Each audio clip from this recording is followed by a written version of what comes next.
பெரியவாள் வந்திருக்கான், அதே உபச்சாரம் பண்ணி அர்க்கியபாத்தியாச்சமனியங்களாம் கொடுத்து ராஜா வரவேற்று ஆசனம் கொடுத்து உட்காந்து வச்சு பூஜை பண்ணி உபச்சரிச்சு என்ன வேணும்னாள், உங்க கல்யாணத்துக்கு பொண்கள் இருக்காமேன்னு கேட்டாள்.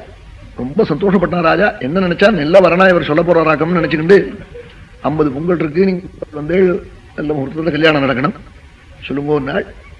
ஒரு பொன் கல்யாண விஷயத்தை பத்தி நீ கவலைப்பட வேண்டாம்னார். ஏதாவது நெல்ல வரடா இருக்கோன்னாள். வேற நீ ஒத்துரையும் போய் தேடி கேடி போவான்னா நானே பண்ணிக்கிறேன் இவர். இதுடா இது உபதிரவமா இருக்கேன்னு ராஜா உடனே முள்ள நழுவ ஆரம்பிச்சான் பேச்சுல. என்ன சொன்னான், காமம் கன்யா ஸ்வயம்வரே கிருஹ்யதாம் பிரம்மன்னே காமம் கன்யா ஸ்வயம்வரே.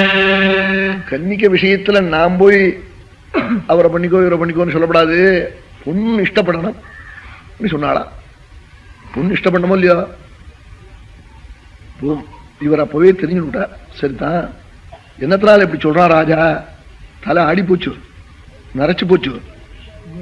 பலி பலிதயே ஜத்கா நித்யஹம் பிரத்யுதாஹ்ருதா. ஏஜத்கா தலை ஆடுறது, நரைச்சு போச்சு, மடிப்பிச்சதை விழுந்துட்டு இந்த கழுத்து கொண்டு போய் இனிமே கொடுக்கவாது நினைச்சுக்கிட்டு அவன் சொல்றான்.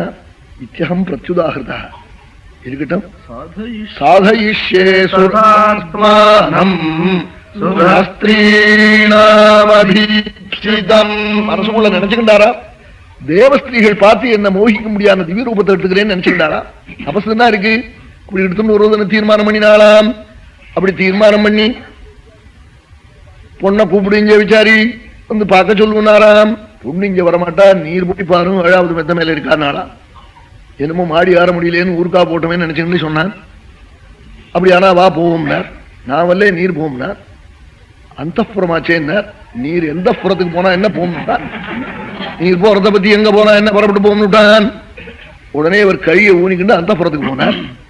போனா 50 பெண்களும் திவ்ய ஸ்திரீகள், பகவத் அனுகிரகத்தால கிடைச்ச பெண்கள். ஜோதிர்மயமான சரீரம், அலங்காரங்கள்லாம் பண்ணிட்டு நெத்தியில திலக்கம் நட்டுக்கிறாள். தனித்தனியான நிலக்க நாடியில 50 பேரும் நிலக்க நாடி பார்த்து நட்டு இருக்காள். இவர் பின்னாடியால வந்தார். வரபோது தேவஸ்திரீகள் பார்த்து மோகிக்க முடியாத திவ்ய யௌவனத்தோட திவ்ய ரூபத்தோட இவர் அங்க போனார். இவருடைய பிரதிபிம்பம் 50 கண்ணாடியிலே அடிச்சது. 50 பெண்களும் பக்குன்னு திரும்பினாள். இவர் ஒரே ஒரு வார்த்தை தான் சொன்னார், இந்த 50 பேர்ல யாரு என்ன கல்யாணம் பண்ணிக்கிறீங்களோ வா முதல்ல கையை தூக்குங்கன்னாள். 50 பெண்களும் உன்னை வரிச்சு விட்டேன்னு விடுத்து, உம்ம வரிச்சாச்சுன்னு விட்டாள். இதனால அவளுக்குள்ள ஒருத்தருக்கு சண்டை வந்து விடுத்தான். அபோஹ்ய சௌஹிருதம் நாள், இயற்கையாயிருந்த ஸ்நேகம் ஒருத்தருக்கொத்தர் போய் தாசாம் கலிரபூத் பிரபூயாமி ததர்த்தே போஹ்ய சௌஹிருதம் தாசாம் கலிரபூத் பூயாமி ததர்த்தே போஹ்ய சௌஹிருதம். ஒருத்தருக்கொத்தர் சண்டை வந்துடுதான் அவளுக்குள்ளே. நான் தான் மிந்தி வரிச்சேன், நான் தான் மிந்தி வரிச்சேன்னு. இப்ப யாரு மிந்தி வரிச்சேன்னு சொல்லுங்க. 50 பேர் நான் தாங்கிறாள். இதனடா உபதிரவமா இருக்கேன்னு சொல்லிவிட்டு, சரி நான் வரேன் இங்கேயே இருங்கன்னார். மறுபடியும் கழவரா கீழே வந்தார் ராஜாட்ட. நான் உங்க வாத்துக்கு தெரியாம வந்துட்டேன்னார். ராஜா சந்தோஷப்பட்டான். மாட்டேன்னுட்டா போல இருக்கு, அதனால கழன் கோவிச்சுக்கிறதுன்னு நினைச்சுக்கிட்டாள். அவ மாட்டேன்னுட்டா நான் என்ன பண்ணுவேன்னா, ராஜா இவர் உங்க வாத்துக்கு நான் தெரியாதனமா வந்துட்டேன் அது இதுன்னு இவர் ஆரம்பிச்சதே. ராஜா மாட்டேன்னுட்டாள் போல இருக்குன்னு அவ மாட்டேன்னா நான் என்ன பண்ணுவேன்னா, மாட்டேன்னா தேவையிலேயே 50 என் கழுத்தை கட்டிப்பிடுதுன்னு சொன்னார். இவர் பொய் சொல்ல மாட்டாருன்னு தெரியும் ராஜாக்கு. சத்தியம்தான் பேசுவாள் பெரியவாள்னு தெரியும். வேலைக்காரால விட்டு போய் காக்க சொன்னாள். இப்போ ஒருத்தர் வந்தாரே 50 பேரும் வரிச்சு விட்டேளான்னு. வரிச்சாச்சு, இன்னமே உனக்கு தானம் பண்ண வேண்டிய முட கூட இல்லைன்னு விட்டாள் பெண்கள். ராஜாவுக்கு கோபம் வந்துடுது, நம்ம காக்காம இப்படி வரிச்சு விட்டாளேன்னு. எல்லாரையும் அப்படியே அந்தண்ட பக்கத்தால இறங்கி அவரோட பரப்பிட்டு போக சொல்லு, நான் கன்னிகாதானம் பண்ண மாட்டேன்னு விட்டார். 50 பெண்களையும் அழிச்சுன்னு இவர் பரப்பிட்டு போயிட்டார். 10-20 வருஷம் ஆயிடுது. ராஜா இன்னமே இந்த பொங்கலை பார்க்கறது இல்லைன்னு வீரவர்த்தமா இருந்தான். பத்னி நிர்பந்தம் பண்ணி குழந்தைகள் உயிரோடு இருக்காளான்னாவது பார்க்கணும்னு சொல்லி நிர்பந்தம் பண்ணினாள். ராஜா தேர போட்டுக்கிட்டு போறான். அட்ரஸ் தெரியல. சன்னியாசிக்கு அட்ரஸ் எங்க இருக்கும்? நெடுக போய் தடிக்கடி பார்த்தான், தெரியல. காடெல்லாம் அலைஞ்சா ரொம்ப நாள். பார்த்தா ஒரு பெரிய ராஜ்யம், ஒரு பெரிய அளவு சௌகரி ராஜ்யம்னு போட்டிருக்கு. அங்க காவக்காரால காட்டாள், இது சௌகரியனுடைய ராஜ்யம் நாள். உள்ள போறான் நகரத்துக்குள்ள 50 திவ்ய கிரகம், 50 கிரகம். முதல் கிரகத்துல போய் வாசப்படியில கால் வச்சான். ஒரு இந்திர நீலக்கல்லு பெரிய கல்லா போட்டிருக்கு வாசல்ல, முதல் கல்லு.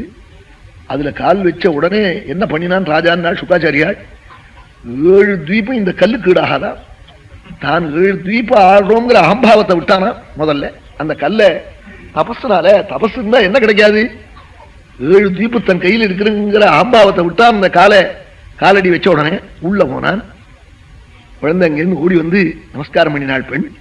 அம்மா சௌக்கியமா இருக்கியான்னு ராஜா கண்ணால் ஜலம் விட்டாள். ஒரு குறைச்சல் இல்லை, 100 குழந்தைகள் சொர்ண விக்கிரகமா பிறந்திருக்கு சொல்லி 100 குழந்தைகளையும் கொண்டு வச்சு நமஸ்காரம் பண்ணினாள். வச்சு நமஸ்காரம் பண்ணிவிட்டு அழுதாள். என்னம்மா அழறையே வருத்தப்படுறையேன்னு கேட்டாள். ஒரே ஒரு கஷ்டம் நாள், என்ன நாள், என்ன தவிர பாக்கி 49 பேரையும் கை விட்டுட்டார் அவர் சொன்னாள். ராஜாக்கு அது ரொம்ப வருத்தமா இருந்தது. 50 குழந்தையில ஒரு குழந்தை நல்லா இருக்கு, 49 கஷ்டப்படுறதுன்னா வருத்தப்பட்டாள். உடனே அடுத்தாத்துக்கு போனா, அடுத்தாத்துல போன உடனே அவளும் சொன்னாள், ஒரு குறைச்சலும் இல்லை, 100 குழந்தைகள் சொர்ண விக்கிரகம் மாதிரி இருக்கு, என்ன தவிர பாக்கி 49 பேரையும் கை விட்டுட்டாள்னு அவளும் சொன்னாள். இப்படி 50 ஆத்துலையும் சொன்னாள். கடைசி ஆத்துலஹா ரிஷி கீழே இறங்கி வந்தாலாம் சௌகரி. என்னமோ கழவனுக்கு பொண்ணை கொடுத்தேன்னு நினைச்சே என்ன செய்தின்னு கேட்டாரா. ஏகஸ்தபஸ்யாமதாம்பசி மத்ஸ்யசங்காதி பஞ்சாசதாசமுத பஞ்சசஹஸ்ரமர்கானந்தம் ரஜாம்யுபயக்ருத்ய மனோரதானாம்